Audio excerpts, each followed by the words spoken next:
बिस्मिल्लाहिर्रहमानिर्रहीम, अस्सलाम वालेकुम नाज़रीन। पीटीआई इन दिनों कई सियासी मसाइल का सामना कर रही है और हर रोज उनके लिए मसाइल बढ़ रहे हैं। आज एक अहम इंकशाफ सामने आया कि पीटीआई की तरफ से सरकारी वसाइल का इस्तेमाल करके बड़े पैमाने पर प्रोपेगेंडा किया गया। सालाना तरक्याती प्रोग्राम की आड़ में खैबर पख्तूनख्वा के बजट में इस प्रोजेक्ट के लिए 870 मिलियन रुपए रखे गए और फिर सोशल मीडिया अकाउंट्स को सियासी मकासद, प्रोपेगेंडा मुहिम और डिसइंफॉर्मेशन के लिए इस्तेमाल किया गया।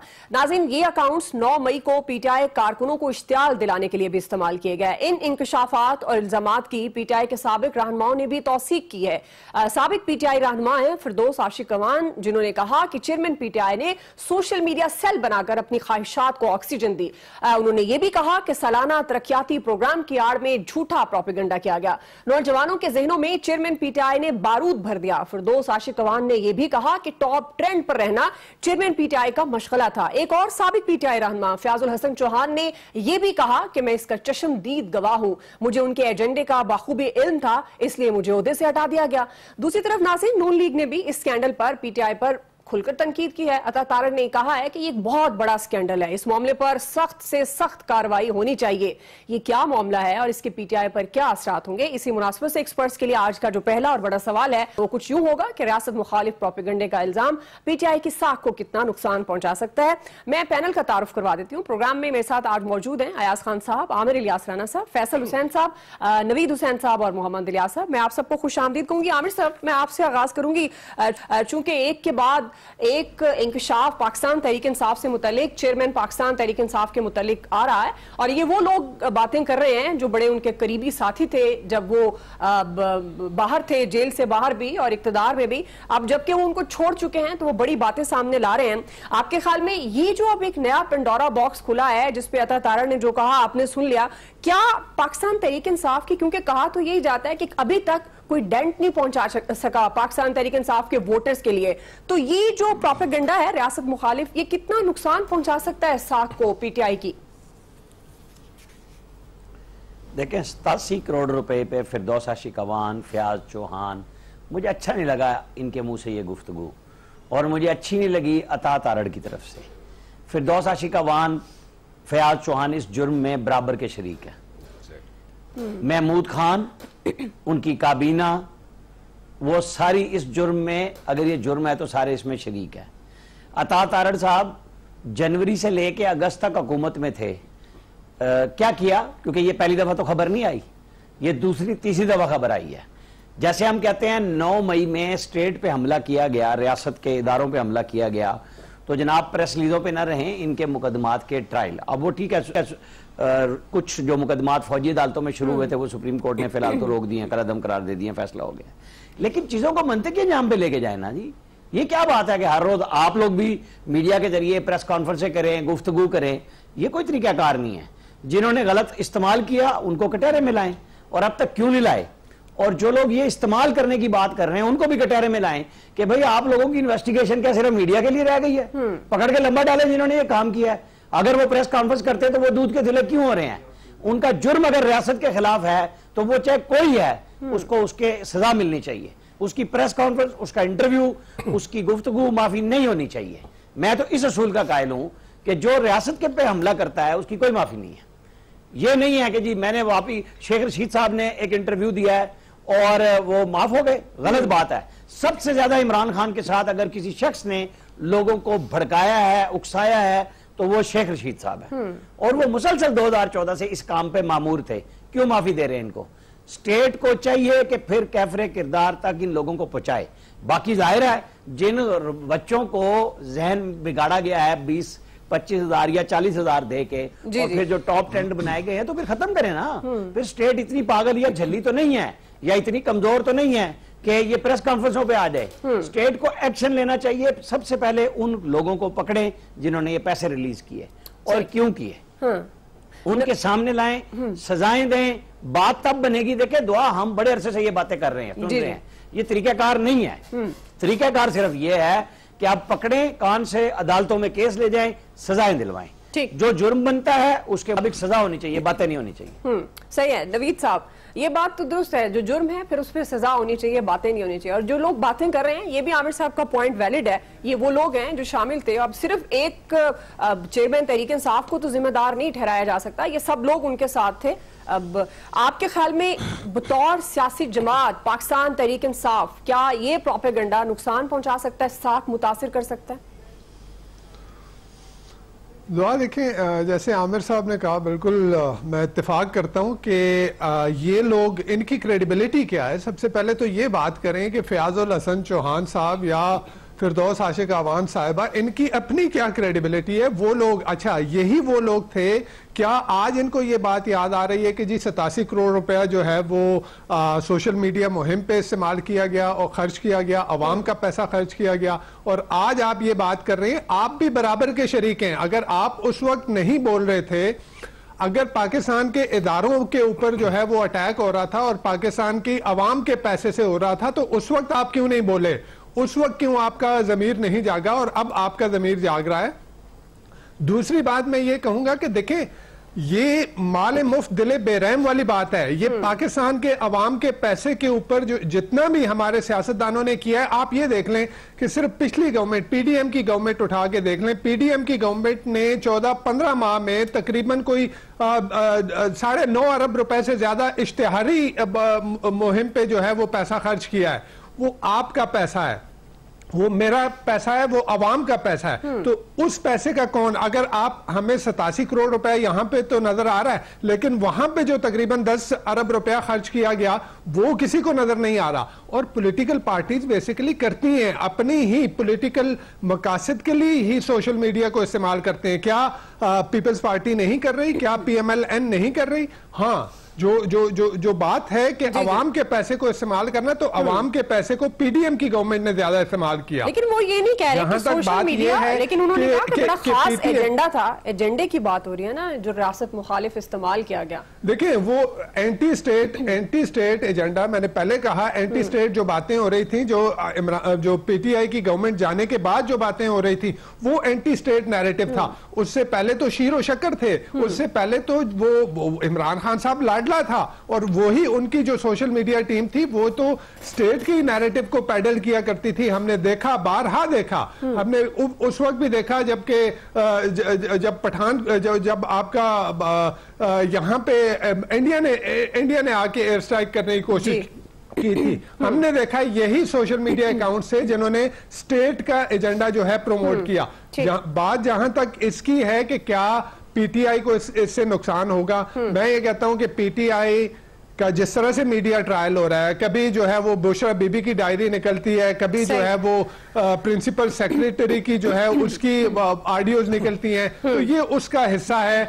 अगर पीटीआई का कोई वर्कर है, अगर पीटीआई का कोई सपोर्टर है, तो इस तरह के लोग जिनकी अपनी क्रेडिबिलिटी कोई नहीं है, उनके कहने से उनको मेरे ख्याल में कोई फर्क नहीं पड़ेगा। ठीक है जी, अयाज साहब, कोई फर्क नहीं पड़ेगा या आप समझते हैं कि फर्क पड़ेगा? एक के बाद एक लोग, और अब तो खबरें हैं कि फराह गोगी भी शायद सामने आ जाएं, ये डायरी की जो बात कर रहे हैं, और बहुत सारे लोग जो पहले उनके साथ हैं, तो आपको लगता है इन सबसे फर्क पड़ेगा बतौर सियासी जमात?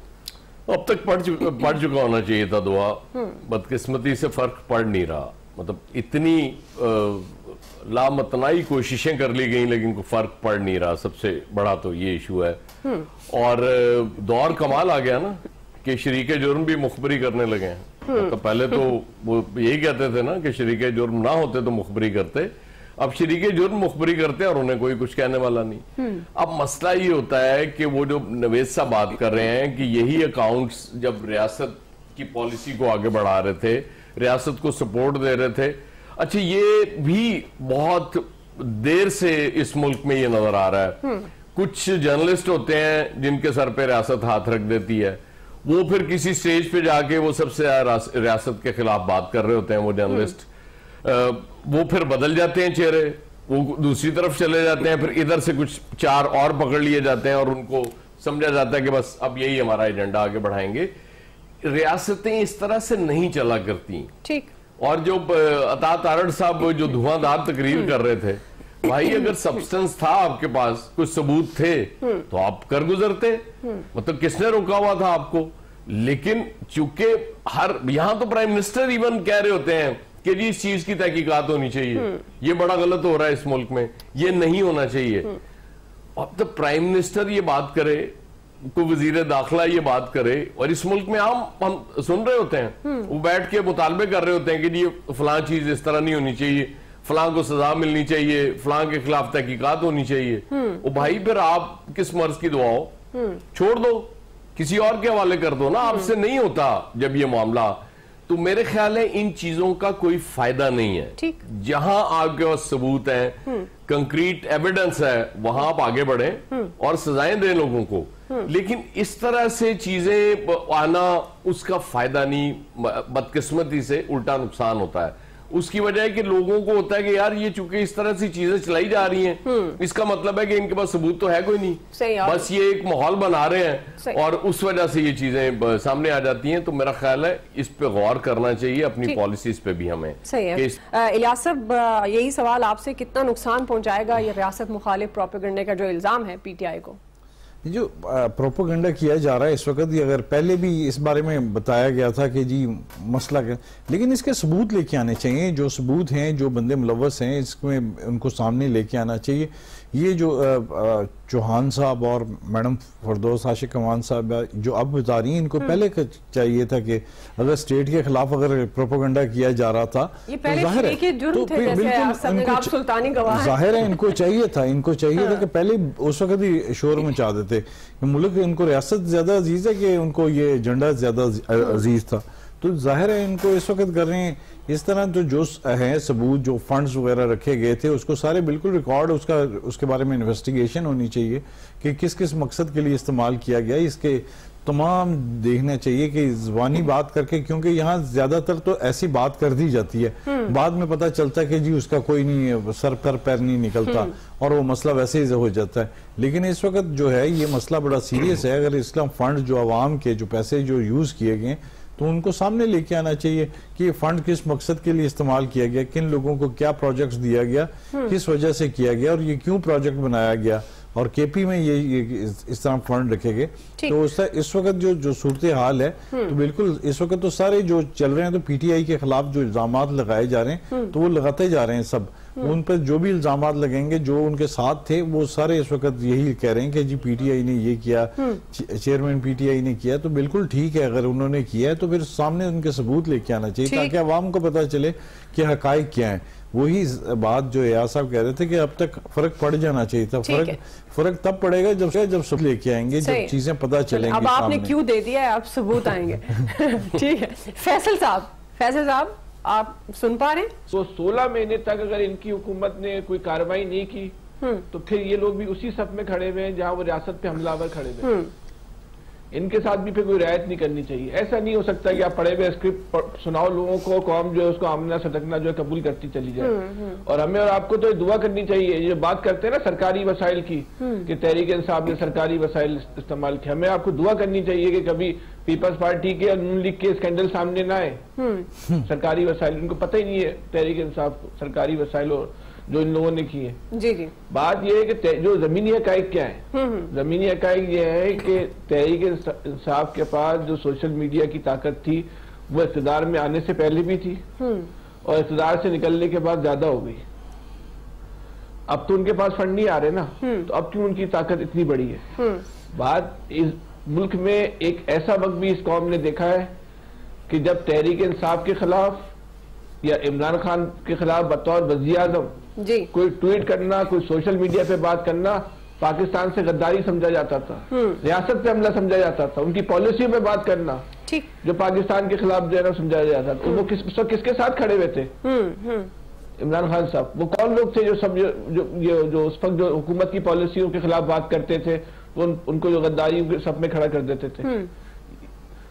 ठीक है, अगर आपको तहरीक इंसाफ का मुकाबला करना है तो सियासी बुनियादों पे करें। गैर सियासी बुनियादों पर कभी भी किसी सियासी जमात को खत्म नहीं किया जा सकता। ठीक, इक़्तिदार में आने से पहले तहरीक इंसाफ के पास वो सियासी शऊर हो, सियासी हिमायत हो, लेकिन इस जमीनी हकीकत को समझना पड़ेगा कि आज वो एक सियासी जमात है। जी, हम और आप तस्लीम करें, कोई करे या ना करे, इससे कोई फर्क नहीं पड़ रहा। जमीनी हकायक को सामने रख के पॉलिसियां बनाए, अगर आपको नताइज चाहिए तो। सही है जी, आप समझते हैं कि मशवरे पे ना बनाए। चलें जी, आमिर साहब के मशवरे पे नहीं बननी चाहिए, जमीनी हकायक को मद्देनजर रखकर स्टेट को पॉलिसीज बनानी चाहिए, यह मशवरा है फैसल साहब का। जी, सवाल यही था कि रियासत मुखालिफ प्रोपेगेंडे का इल्जाम पीटीआई की साख को कितना मुतासिर कर सकता है। आपने एक्सपर्ट्स क्या राय रखते हैं इस बारे में? अभी एक ब्रेक ले लेते हैं, ब्रेक से वापस आएंगे। आज का हमारा दूसरा बड़ा सवाल होगा, क्या इस्तेहकाम पाकिस्तान पार्टी बड़ी सियासी जमातों का मुतबादिल बनने में कामयाब हो सकेगी या नहीं? राय लेंगे ब्रेक के बाद। नाज़रीन, इस्तेहकाम पाकिस्तान पार्टी एक बड़ी लॉन्च के बाद तवील अरसे से खामोश नजर आ रही थी, जिसकी वजह से यह तासुर पैदा हुआ कि शायद आईपीपी लॉन्च के बाद नाकाम हो गई है। लेकिन गुज़श्ता चंद दिनों से आईपीपी की क़यादत एक बार फिर मुतहरिक नजर आ रही है। चंद दिनों पहले इसमें पीटीआई के सीनियर और नौजवान रहनुमा फरूख हबीब भी शामिल हुए। उसके बाद पीटीआई के साबिक रुकन असेंबली अंदलीब अब्बास, सादिया सुहेल और सुमेरा बुखारी ने भी आईपीपी के पैटर्न इन चीफ जहांगीर तरीन से मुलाकात में इस्तेहकाम पाकिस्तान पार्टी में शमूलियत का ऐलान कर दिया। नाज़रीन, सिर्फ यही नहीं, PMLN के बलोचिस्तान से ताल्लुक रखने वाले नायब सदर जलील अहमद खान और कई दीगर पार्टी ओहदेदार, सदर आईपीपी अब्दुल अलीम खान से उन्होंने मुलाकात की और उस मुलाकात के बाद इस्तेहकाम पाकिस्तान पार्टी में उन्होंने शमूलियत का ऐलान कर दिया। PMLN के रहनुमा मोहसिन शाहनवाज रांझा, जिन्होंने इस पर रद्दअमल दिया है और कहा है कि नून लीग को लोगों के आईपीपी में जाने से कोई फर्क नहीं पड़ता, आईपीपी में जाने वालों को पीटीआई का वोट नहीं मिलेगा। दूसरी तरफ खबरें यह भी हैं कि आने वाले दिनों में मजीद लोग भी आईपीपी में शमूलियत इख्तियार कर सकते हैं। नाज़रीन, आईपीपी की क़यादत पहले पीटीआई में थी और फिर उसके बाद उन्होंने पूरी तरह नून लीग और पीडीएम का भी साथ दिया, लेकिन अब वो इन सब के खिलाफ एक बयानिया बनाने की कोशिश कर रहे हैं। तो क्या वो इस कोशिश में कामयाब होंगे, सवाल रखेंगे दूसरा, और क्या उनके बयानिए को कबूल करेंगे या नहीं? नवीद साहब, मैं आपसे आगाज कर रही हूँ, आपके ख्याल में क्या अवाम आईपीपी के बयानिए को कबूल करेगी, आप समझते हैं? और आपको लगता है कि ये जो बड़ी सियासी जमातें हैं उनके मुतबादल के तौर पर ये जमात आपको सामने आती हुई नजर आ रही है?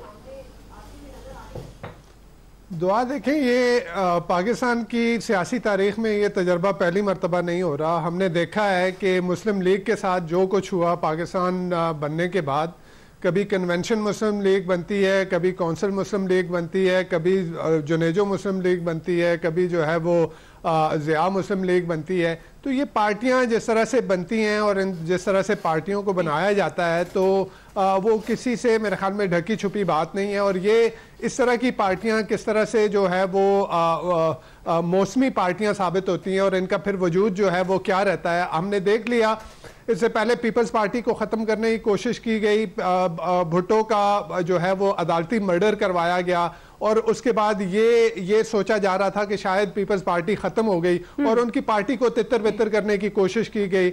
लेकिन हमने देखा कि जब भी वो जो है वो सियासी जमाती बुनियादों पे इंतखाबात होते हैं तो वही पीपल्स पार्टी जो है वो फिर दोबारा इक़्तिदार में आती है। इसी तरह से हमने देखा कि नवाज शरीफ के साथ जो किया गया, पहले 2/3 मेजॉरिटी दे के और फिर उनको किस तरह से जो है वो 2/3 मेजॉरिटी से उनको जो है वो अटक के किले में पहुंचाया गया और फिर वहां से उनको जो है मुल्क से जलावतन कर दिया गया। लेकिन वही नवाज शरीफ फिर वापस आते हैं। अच्छा, उस वक्त यही सोच थी जब मुशर्रफ साहब थे, जब जनरल मुशर्रफ आए तो यही सोच थी कि नून लीग खत्म हो गई। जी जी। और उस वक्त हम ये देख भी रहे थे तकरीबन 80% नून लीग जो थी वो क्यू लीग बन गई। और क्यू लीग का आज क्या हाल है वो आपके सामने है कि वो 2-3 जिलों तक महदूद होकर रह गई है। इसी तरह से पीपल्स पार्टी पेट्रियट जो है वो बनाने की कोशिश की गई। तो ये पार्टियां सियासी मकासद के लिए इस्तेमाल की जाती हैं, बनाई जाती हैं और फिर इन पार्टियों का वही हाल होता है। यहाँ पे कराची में हमने देखा कि मुस्तफा कमाल की क़यादत में जो है वो एक पार्टी बनाई गई, लेकिन उस पार्टी का क्या हाल हुआ इलेक्शन में हमने देखा। तो मुझे ये लग रहा है कि ये जो इस्तेहकाम है पाकिस्तान पार्टी या इसी तरह से जो पीटीआई पार्लियामेंटेरियन बनाई गई खटक साहब की क़यादत में, तो इन पार्टियों से पीटीआई के वोट बैंक को तो कुछ नहीं होना, लेकिन इन पार्टियों का हाल मैं नहीं देख रहा कि वो डिफरेंट होगा उससे जो कि मुस्तफा कमाल साहब की पार्टी का हुआ है। सही सही। जी आमिर साहब, आपके ख्याल में नई जगह बना पाएगी? सियासी इस्तेहकाम की हम बात करते हैं, इनका तो नाम ही इस्तेहकाम है। जी आमिर साहब, हो मुस्तहकम हो, यकजहती हो, पार्लियामेंटेरियन हो और इस तरह के लोग आते हैं चले जाते हैं बनते हैं, चूंकि वो कोई नैरेटिव पब्लिक पॉपुलैरिटी का नहीं बना रहे। वो इशू वो है जो मैं पहले भी आपको उस दिन कह रहा था कि प्रेस कॉन्फ्रेंस और इंटरव्यूज जो लोग करा रहे हैं उन्हें पता है इसका फायदा नहीं होना, लेकिन मैसेज ये है कि खान के साथ किसी को नहीं रहने देना। कि खान के बारे में स्टेट की एक बड़ी क्लियर बात है कि उनके साथ एक बहुत नरमी की गई, 18-18, 20-20 मुकदमात में जमानतें दी गई, जजेस इंतजार करते थे उनका। यहाँ पे तो 2 जमानतें अभी अबूरी हुई हैं तो चीखें निकल रही हैं, आसमान पे जा रही हैं कि क्यों हो रहा है ऐसा, लाडला है फलाना है। तो वहाँ पे कोई नहीं बोलता था जब जजेस वेट करते थे। लाहौर हाई कोर्ट के बाहर 4 घंटे इमरान खान अपने वर्करों के नारे सुनते रहे, पुलिस साइड पे चली गई थी और वो अंदर नहीं गए और जज बैठे रहे। अगले दिन भी आ गए, बैठे रहे। इस्लामाबाद हाई कोर्ट में 2-2 दर्जन जमानतें हुई और बगैर पेश हुए भी दी गई। तो यहाँ पे कोई म्यार नहीं है कि मेरा और आपका जिस पे पसंद और नापसंद है। हम तज्जिए में भी यही कुछ कर रहे होते हैं। अभी जो मैंने पहले हिस्से में बात कही, मैं उस पर पूरी तरह कायम होते हुए ये कहूंगा, लेकिन इस नैरेटिव को रोकने की जरूरत है जो स्टेट के खिलाफ मैं करूं या आप करें, जो भी करे, हाँ उसका क्राइटेरिया क्लियर होना चाहिए। वो किसी एक शख्स के हाथ में कि आज मेरा स्टेट ये है, कल मेरी स्टेट वो होगी, ऐसा नहीं होना चाहिए। स्टेट एक ही होती है और उसके ऊपर हमला चाहे कोई करे, ABCD करे, उसके ऊपर नहीं होना चाहिए। उसके ऊपर वो अपनी सियासत ना बिल्ड करें, सियासत बिल्ड करें कि हमने ये किया है और हम आइंदा ये कर देंगे, हमने ये कारकर्दगी की है। आपको अगर अदम एतमाद की वजह से निकाल दिया गया तो आप ये नहीं कह सकते कि जी स्टेट ने निकाल दिया। भाई आपको लाइबी स्टेट थी, फिर तो आपको वो मानना पड़ेगा ना। आज आपके साथ मकाफाते अमल हो रहा है, आपको फिर भी साइकिल मिल रही है, जेल की दीवारें तोड़ के रास्ते बनाए जा रहे हैं, अटक किले में भी जगह दी गई थी। और क्या चाहिए? क्योंकि मैं ये बात तब करता हूं कि जब वो कहते थे कि मैं इनके ऊपर जिंदगी तंग कर दूंगा, मैं इनका AC भी बंद करूंगा, ये जेलें होती हैं। ये मैं इस सेंस में ये हवाला दे के बात कर रहा हूं। वरना हर कैदी का, हमारे फैसल साहब को 80,000 कैदी नवाज शरीफ की याद है, यूके जाने पे याद आते थे, रोज पेट में मरोड़ उठता था। क्या बयानिया होगा इनका? ये क्या बयानिया है? जब उनको छुट्टी दी पैसे पे स्टेट के, तो उन्होंने पाकिस्तान के ऊपर ही बनाया है बयानिया कि पाकिस्तान की ऐसी तैसी हो जाए, हमारा लीडर, और लीडर कहता है मैं, इसके अलावा कुछ बचे नहीं। अब ये इस्तेकाम पार्टियां वगैरह डिस्कस करने के काबिल नहीं, आपने तो सवाल रख दिया। बट ठीक है, रोज का ड्रामा है, करें। सियासत करनी है, पाकिस्तान मुस्लिम लीग नून, पीपल्स पार्टी और PTI, जमात इस्लामी, JUI, जो आप भूल रहे हैं बहुत बड़े बड़े नाम ज्वाइन कर रहे हैं IPP को। मैंगल साहब पे चले जाएं। आइंदा आने वाले इंतखाबात में बड़ा टफ कंपटीशन होने जा रहा है नून लीग के साथ, खासतौर पर पंजाब में भी। आप कह रहे हैं कि ऐसे ही सवाल रख लिया। और ये सर ये B और C भी नहीं होंगे, ये जिनके नाम आप ले रही हैं। अच्छा। ये सारे के सारे कहेंगे हमें टिकट दे दो। हाँ। हमें पता है इनका क्या होना है। तो ये नून लीग के लोग क्यों शामिल हो रहे हैं फिर? हैं आमिर साहब, ये नून लीग के लोग क्यों शामिल? भाई वो कहां से, ये कहां से, आप मुझे बताएंगी कहां से? सर आगाज तो हो गया ना, चाहे वो बहुत ही दूर दराज से हो गया, लेकिन आगाज तो हो गया ना। BAP नून की तरफ जा रही है ना। हाँ। आपको बात समझनी चाहिए। हाँ। कि वहां पे जो लोग मौजूद थे उन्होंने अपना नया रास्ता लेना है। नयों को पहले वाला मिल रहा है कि BAP नून में से निकल के आई थी। सही है। उस वक्त जरदारी साहब की जमहूरियत बड़ी खुश थी जब सादिक शंजरानी को चेयरमैन नायब बनाया और काम दूसरे ने दिखाया और ऑन किया कि जी मैं सियासत का बादशाह करूं। या हमारे यहाँ भी हर जगह पे यही बात होती थी ना, क्या जरदारी साहब ने पत्ता खेला, वो पत्ते उनके खड़क गए सारे के सारे। ना बेटे को समझ आ रही है ना बाप को समझ आ रही है कि हमारा रास्ता क्या है। ये है बादशाहत। सही है। अब तो अयाज साहब, फिर रास्ता है किसका? IPP का भी नहीं है, जरदारी साहब का भी नहीं, किसका रास्ता है? आप ही का रास्ता है, बस आप तैयारी कर लें। मतलब आप चाहते हैं कि मैं सियासत में जाऊं? कल फैसल साहब कह रहे थे गालिबन, क्योंकि फैसल ने कह दिया ना, इसलिए अब हमने तो कैंपेन आपने सेकंड कर दिया है उनको। नहीं, सही है। हैदर वहीद साहब ने कहा था, हैदर वहीद साहब ने कहा था, इसलिए अब इस तरह ना करें, इस तरह नहीं फेवर पे वोट मिलेगा। अब आपको कोई नहीं। अच्छा सर, ये टैक्टिस होती है IPP तो अल्लाह माफ करे, इससे तो कौम पहली बड़ी दुखी है IPP से, क्योंकि वो समझते हैं कि IPP की वजह से तो बिजली के बिल इतने देने पड़ रहे हैं, बिजली के रेट्स इतने ज्यादा बढ़ गए हैं। वो बेचारे राजा परवेज अशरफ राजा रेंटल करार पा गए उस दौर में। उसके बाद जो भी हमारे छोटे कायद ने जो कोल के वो कर दिए थे मुआहदे, वो इतने महंगे हो गए हैं कि वो हम उस दौर में सुनते रहे कि जी हमने पैसे कम कराए हैं, सस्ते कराए हैं। अब पता चला उस दिन वो सेक्रेटरी पावर ने ब्रीफिंग दी तो पता चला कि ये सबसे महंगे हैं। हालांकि वो हमें लग रहा था कि कोल तो सस्ता है, ये तो बड़े सस्ते होंगे, लेकिन बहरहाल जो फैसले करते हैं IPP का मुस्तकबिल मैं आपको बताऊं, कि इसमें अगर इमरान खान खुद भी शामिल हो जाएं तो इनका कोई मुस्तकबिल नहीं, सही। इनको इसके बावजूद वोट नहीं मिलेंगे। बिल्कुल मुस्तफा कमाल की बड़ी जबरदस्त मिसाल है। उनकी जो पार्टी का हाल हुआ था, मुझे इनका वही हाल होता हुआ नजर आ रहा है। यहाँ पैसा बहुत है इनके पास, जितना मर्जी पैसा हो दुआ पैसा। अब वो देखे ना, मुशर्रफ साहब जब आ रहे थे, अल्लाह बख्शे, तो उस वक्त उनको लगता था कि लाखों लोग आए होंगे, क्योंकि जो उनसे पैसा खा रहे थे। और आज क्या हुआ है कि पार्टी खत्म हो गई। मतलब वो काब का निशान भी अगर आपको चाहिए। छोटी सी बात, उस वक्त तो छोटी सी बात, मोहम्मद अली दुरानी और वो परवेज अली शाह साथ थे इनके।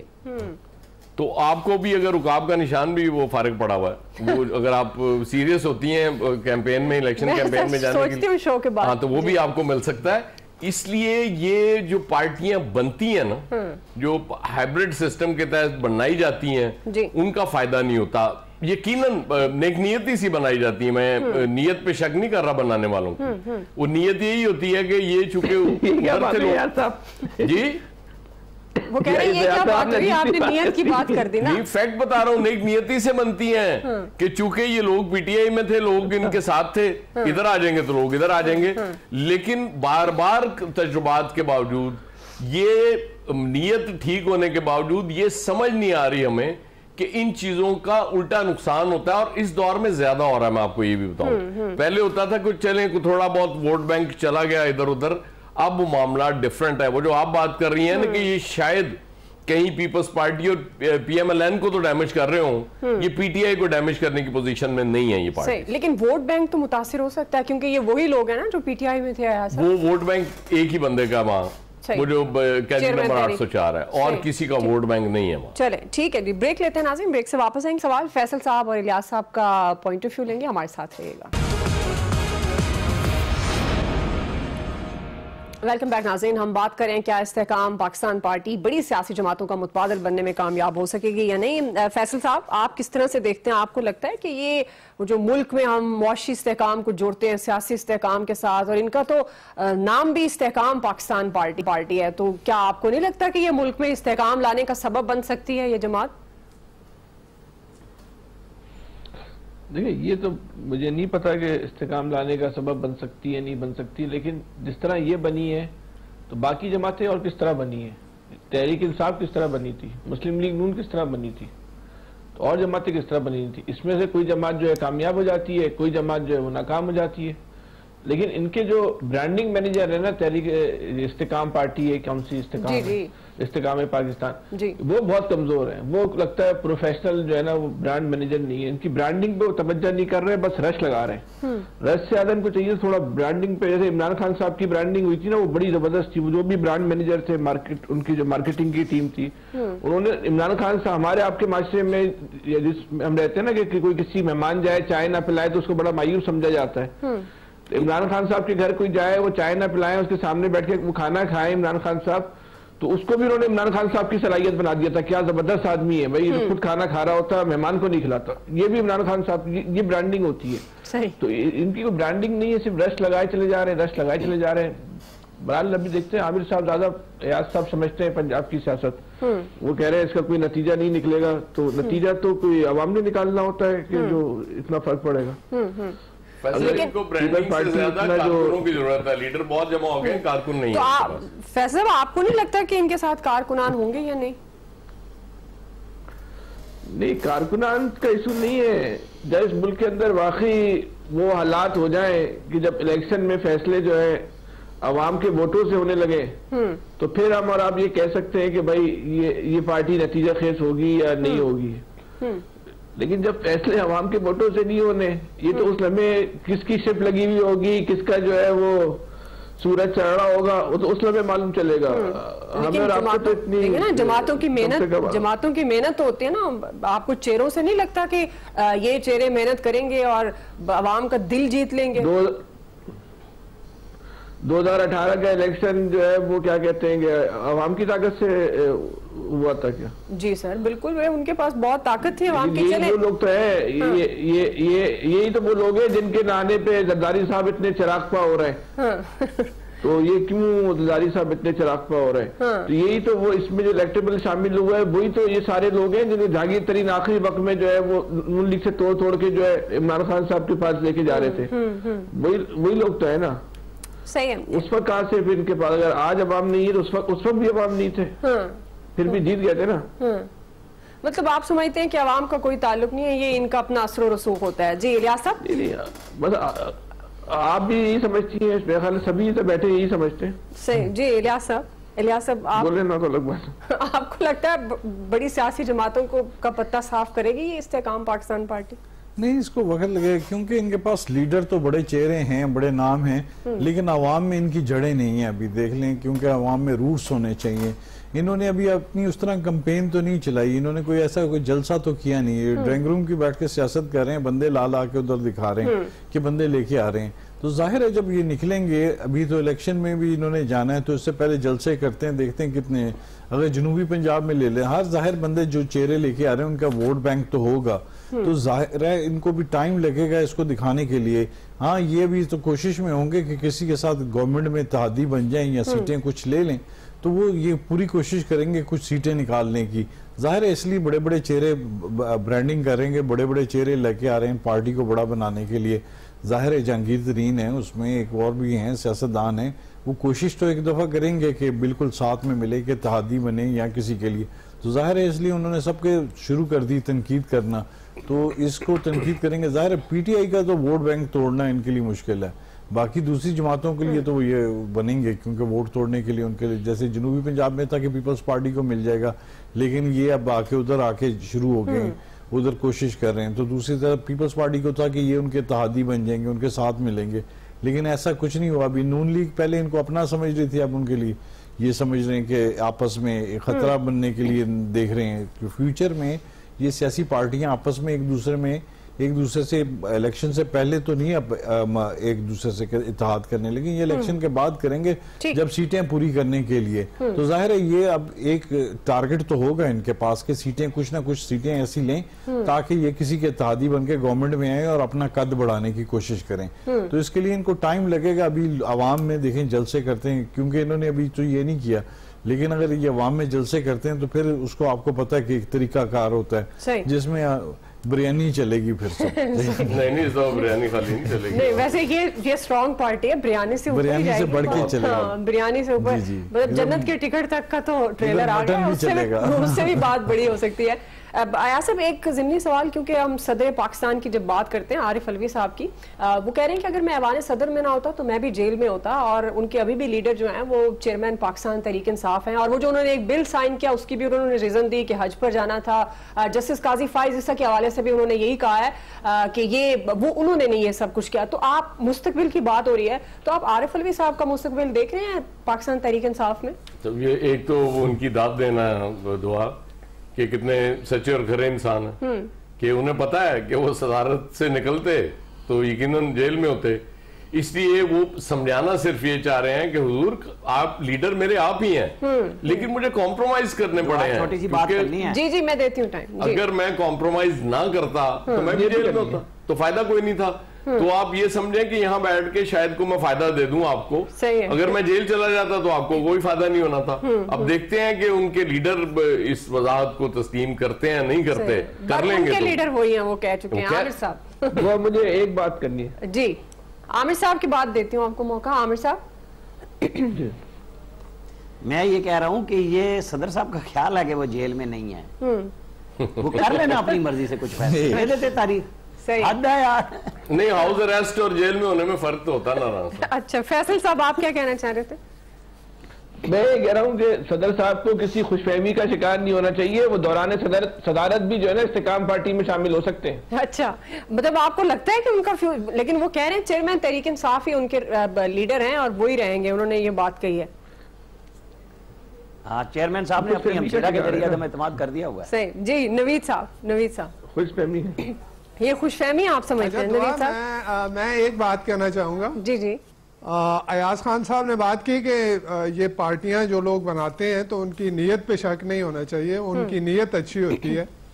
तो मेरे ख्याल में इस तरह की पार्टियां जो हैं वो उसी पॉलिटिकल इंजीनियरिंग, री इंजीनियरिंग और रिवर्स इंजीनियरिंग का हिस्सा होती हैं, और इस तरह की पार्टियां जो हैं वो पाकिस्तान में जमहूरियत के लिए बहुत नुकसानदेह हैं। इससे अवाम का जो है वो जमहूरियत से जो है वो यकीन उठ जाता है।